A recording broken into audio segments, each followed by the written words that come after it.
আসানসোলে শুটআউটের ঘটনায় রাজ্য সরকারকেই দায়ী করলেন কেন্দ্রীয় শিক্ষা প্রতিমন্ত্রী সুকান্ত মজুমদার। বাগডোগরা বিমানবন্দরে আজ সাংবাদিকদের বলেন, রাজ্যে কোনো কর্মসংস্থান নেই, তৃণমূল কালো টাকা ছাড়া বাঁচে না।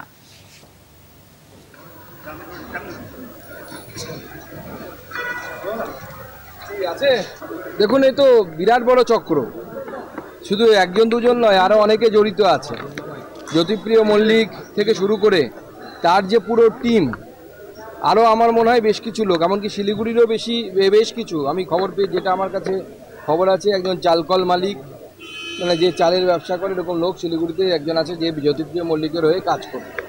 এরকম প্রচুর লোক যুক্ত আছে, তারাও হবে আশা করি আস্তে আস্তে। তৃণমূল পয়সা কয়েল ছাড়া থাকতে পারবে না। মাছ যেমন জল ছাড়া বাঁচে না, তৃণমূল কালো পয়সা ছাড়া বাঁচে না।